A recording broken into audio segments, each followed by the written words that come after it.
Larry Nance grew up in Anderson, South Carolina, which is a textile town in the northwest corner of the state, where the jobs came from mills and the aspirations of young athletes came from watching players who had found a way out.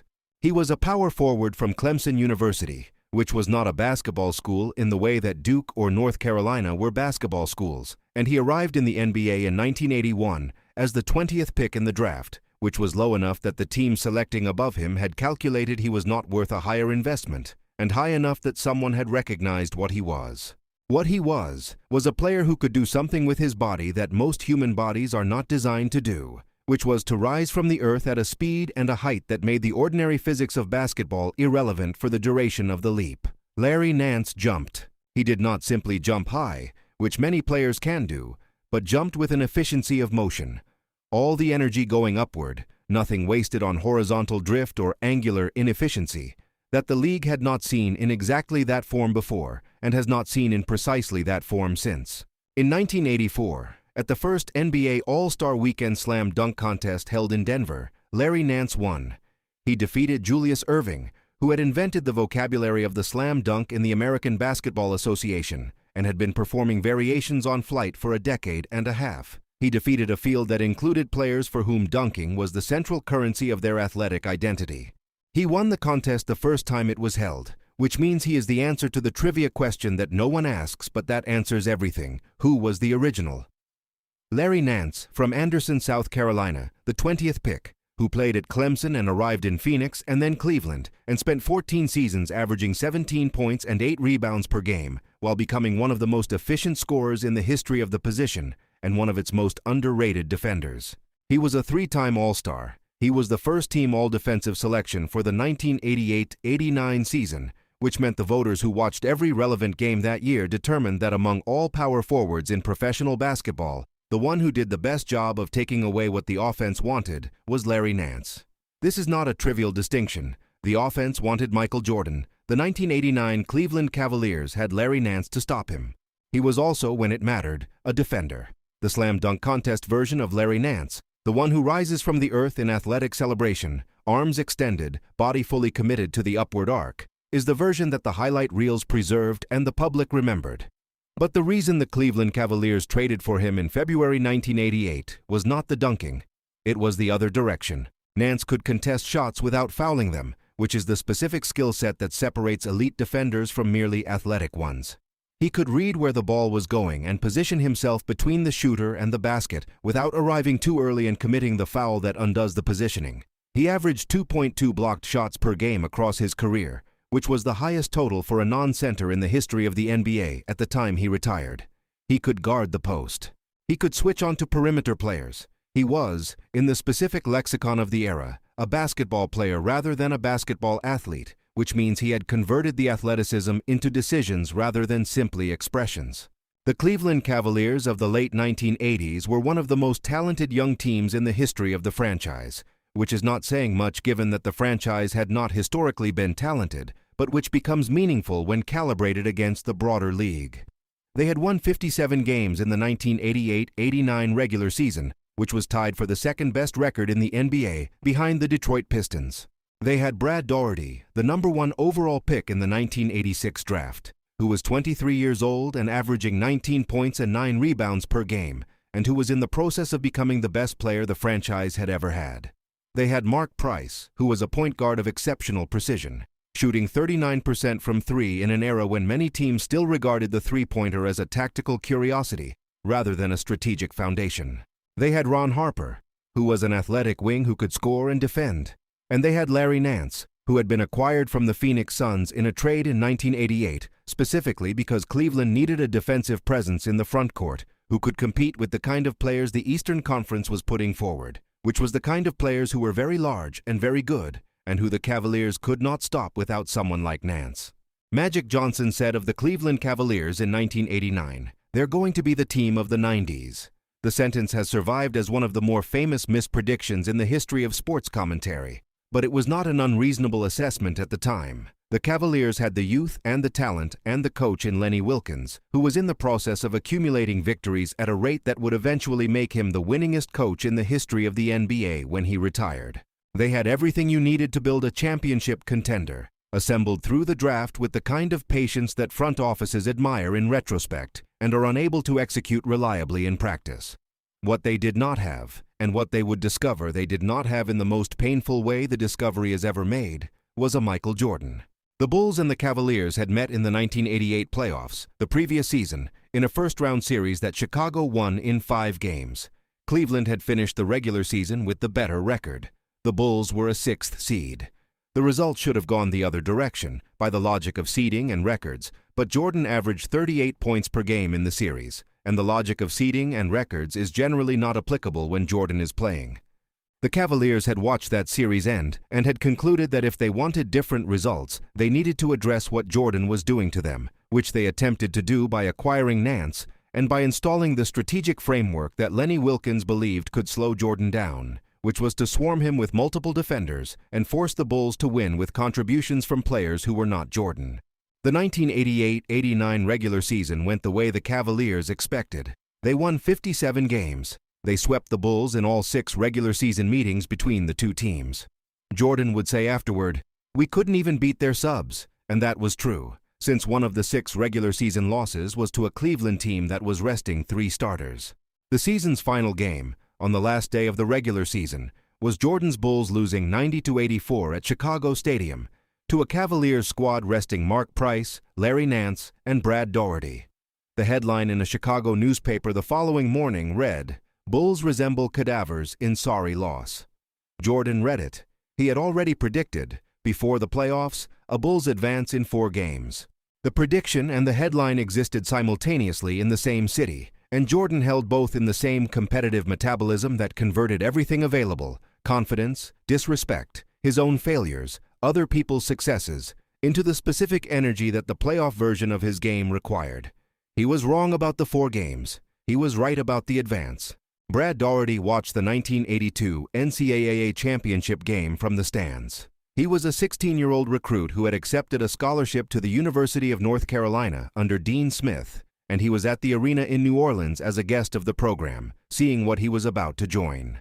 In the final seconds, with Georgetown leading by 1, UNC's point guard Jimmy Black found an open freshman on the left wing who took the pass and shot the ball and made it, and the basket gave North Carolina the lead with 17 seconds remaining, and Georgetown turned the ball over, and the Tar Heels won, and the freshman who made the shot was Michael Jordan, who was 19 years old and playing his first game in which the entire season came down to a single shot.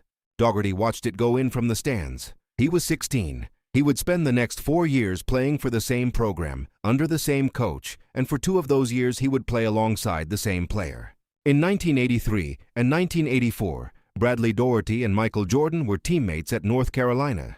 They ran the same plays, learned the same system from Dean Smith, played in front of the same crowds at Carmichael Auditorium in Chapel Hill, and understood each other as players because they had competed in practice against each other for 2 seasons. Jordan left after his junior year to enter the 1984 draft, where Chicago selected him 3rd. Daugherty stayed 2 more years and became the consensus most dominant center in college basketball, averaging 20 points and 9 rebounds per game in his senior season and shooting 65% from the field, which is not a number that players shooting over genuine NBA-level competition regularly produce. He was taken 1st overall in 1986 by Cleveland, which was a draft position 2 spots above the position Jordan had been taken in 2 years earlier, which is the kind of numerical proximity that creates a competitive context, even if neither player at the time was thinking specifically about what that gap in selection order implied about how their careers were going to intersect. They intersected in the 1988 playoffs, and then in the 1989 playoffs, and then in 1992 and 1993, and every single time, Jordan and the Bulls eliminated Daugherty and the Cavaliers. 4 playoff matchups, 4 Jordan victories. The record of their relationship in the sport is the record of one player winning everything and another player winning nothing against him. And what makes it interesting is that they knew each other from the inside, had practiced against each other, had been coached by the same man, had sat in the same locker room and understood the same basketball language. And that knowledge did not help Daugherty stop Jordan, which is perhaps the most direct available demonstration that understanding how Jordan played was not, by itself, sufficient to contain what Jordan was. The 1989 first-round playoff series came down to Game 5 at Richfield Coliseum in Richfield Township, Ohio, which was the Cavaliers' arena.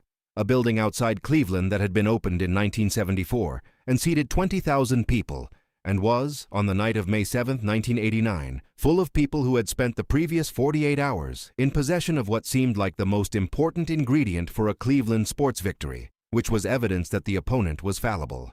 Jordan had lost the free throw in Game 4 that would have sealed the game. He had missed the last shot to send it to overtime. Daugherty had made 2 free throws in overtime that gave Cleveland the win and evened the series at 2 games apiece. Jordan, after the game, said, "It was the lowest I ever felt in basketball, like when I was cut from my high school team. I was disappointed in myself, and there were tears in my eyes." The man who had been his teammate in Chapel Hill had made the 2 free throws that sent Jordan to the worst feeling he had ever had in the sport.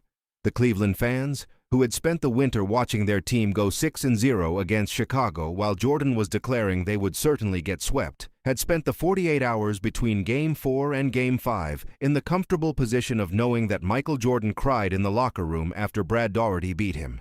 The crowd on May 7, 1989 had been heckling Jordan from the moment the introductions were finished. Jordan would say afterward, "They booed me in the introductions, and they waved their hands at me when I was at the foul line. And I heard them tell me it was time to set up my tee times for summer golf." He said he felt he had something to prove. This was a sentence Jordan used often enough that it requires careful handling, because Jordan spent most of his career converting external context, loss, disrespect, friendly fire from media sources, awards given to other people, opposing players doing anything at all that could be interpreted as a slight, into the motivational fuel that his performance required. It was his method. He was a competitor who needed to feel opposed to perform at the level the situation demanded, and when the opposition was not already present, he manufactured it from available materials. On May 7, 1989, the available materials were plentiful. The crowd booed him. His former UNC teammate had beaten him 2 days earlier. The team he was playing against had won 6 regular season games against him and had the all-defensive first-team power forward. Jordan finished the game with 44 points, which was the total that the series required to produce the moment everyone would spend the next 3 decades replaying. He made a pull-up jumper from the right side with 6 seconds left, over the outstretched right hand of Larry Nance, who was the all-defensive first-team forward, who had specifically been playing the series as the designated Jordan stopper in the paint, who was giving everything his 6'10", 205-pound frame was designed to give in the service of keeping Jordan from scoring, to give the Bulls a 99-98 lead. 6 seconds remaining. The crowd at Richfield had been at full volume for the entirety of the fourth quarter and went, for a moment, quiet. Then Cleveland ran a play. Craig Alo took the inbound pass, ran off a screen from Nance, and drove baseline for a layup that gave Cleveland a 100-99 lead with 3 seconds remaining. The Coliseum erupted. It was not the eruption of certainty, because 3 seconds is not 0 seconds, and Michael Jordan's name had already been called on the previous possession, but it was the eruption of a crowd that had spent the evening heckling the best player in the world and had just watched its team answer the best play he had made in 43 minutes of basketball with a clean, correct response that left him needing to cover the court in 3 seconds to score a basket and win the game for a team that had done nothing right all series. The Richfield Coliseum crowd in the moments after Elo's layup was the crowd of a team that believed it had the answer. Larry Nance was somewhere in that building, having just set the screen that freed Alo for the basket, having spent the series as the framework on which Cleveland's Jordan defense was built. He had contested the jumper with 6 seconds. He had set the screen. He had done what the first-team all-defensive selection from Clemson, from Anderson, South Carolina, was supposed to do. Chicago called timeout. The Bulls had 7.5 seconds. Coach Doug Collins drew up the play, and his description of it afterward was, "Get the ball to Michael, and everybody get the expletive out of the way." Craig Alo, who had just made the basket and was in the full current of the crowd's approval, walked over to Jordan during the timeout and told him, "Mr. Jordan, I can't let you score." He thought, he said later, that he might get into Jordan's head. Jordan, during the same timeout, told his teammate Craig Hodges, "I'm going to make it." The ball went into Brad Sellers, who was inbounding from midcourt.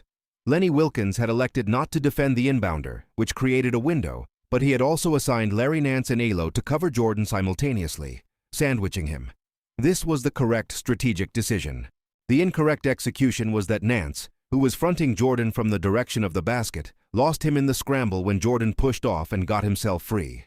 Jordan pushed Nance away, got to the wing, caught Sellers' pass, took 2 dribbles to the area just behind the free throw line, and stopped. Alo had tracked him the entire way, and Alo jumped with him, and Jordan appeared to hang in the air at the top of the jump for a beat longer than the physics of human bodies permit, releasing the ball at the moment that Alo's upward trajectory had finished and his downward trajectory had begun. The ball left Jordan's hand. He did not, he said afterward, see it go in. He said, "I knew right away from the crowd reaction, silence, that it was good."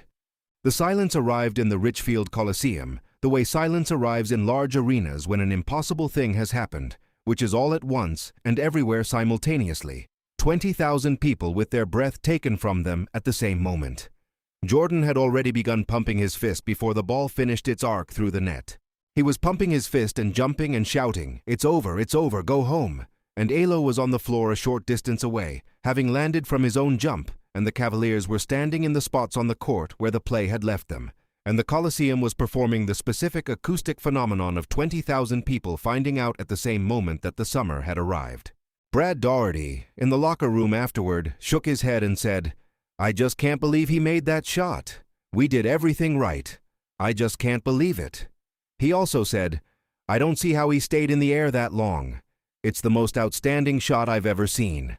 The sentences from Daugherty deserve attention. He said, "We did everything right." He was correct. They had assigned the all-defensive first-team player to front Jordan. They had put Elo as the secondary defender. They had double-teamed the inbounds. They had run a perfect offensive play in the previous 3 seconds to take the lead with minimum time remaining for a response.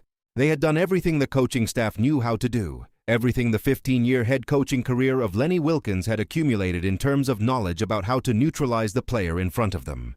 The Cavaliers of 1989 had the best record in the Central Division, a player who had been Jordan's college teammate for 2 years and understood his game from direct experience, a defender in Nance who the entire league had just voted its best at the position, and the advantage of a building full of 20,000 people who had been hostile to Jordan for 3 hours. They did everything right. Jordan made it anyway. The specific arithmetic of what it meant for Larry Nance to be the all-defensive first-team player in the 1988-89 season and to have Jordan score over him twice in the same final minute is worth dwelling on. Nance was not a bad defender who got beaten. He was the best defender at his position in the entire league, according to the collective judgment of coaches and media professionals who watched every relevant game. He had the physical tools, the length, the quickness, the jumping ability, the basketball intelligence that the position required. He had contested Jordan's first jumper with a fully extended hand that reached the height of Jordan's release point and was not enough. He had fronted Jordan on the inbounds play, in the double team that was designed to prevent Jordan from getting the ball at all, and Jordan pushed him out of the way with a shove that the officials did not call and got open. The shove was not a metaphor. Jordan pushed Larry Nance out of his path and got the ball and scored the most famous shot of his career to that point, and Nance, who had done everything you can do to stop a player, could not do anything about it. Jordan finished the 1989 playoffs averaging 34 points, 7 assists, and 7 rebounds per game. The Bulls lost to the Detroit Pistons in the Eastern Conference Finals in 6 games, the second consecutive year they had been eliminated by Detroit, which produced the motivational context for the eventual dismantling of the Bad Boy Pistons in 1991 and the first of 6 championships. Doug Collins, the Bulls coach in 1989, described the moment after the shot as the beginning of understanding. "We started to get over the hump of losers' mentality," Jordan said in a documentary about the season. "We were starting to become a winning franchise, and the sky was the limit." That sentence, "the sky was the limit," belongs to a 26-year-old who had just won the most important shot of his career to that point, and who had ahead of him 2 more years of losing to Detroit before the walls finally gave way and the Bulls won their first championship in June 1991. The shot was not the championship. It was the proof that the championship was possible, that the building full of hostile people, and the all-defensive first team, and the best record in the division, and the former college teammate who knew your game from the inside, were not, individually or together, sufficient to stop what Jordan was going to become. They could not stop him. The series ended with Jordan in the parking lot outside Richfield Coliseum, saying to reporters, "I felt something big was going to happen. I felt justice was served." He had told the city to go home. He had waved at the crowd in the same hand wave they had given him at the free throw line. He had 36 years of basketball history ahead of him, 6 championships, 6 finals MVPs, and a Hall of Fame speech in which he would recall every slight ever committed against him and convert it into proof of what the slights had produced. In the parking lot outside Richfield Coliseum in May 1989, all of that was still ahead of him. He had just scored 44 points and made the shot over Elo and told 20,000 people to go home, and he was 26 years old, and it was a Sunday in Ohio. Larry Nance played until 1994. He was the first-team All-Defensive selection in 1989 and the second-team selection in 1992 and 1993, and he averaged 17 points and 8 rebounds per game across 14 seasons, which is the production of an excellent player in any era of the sport.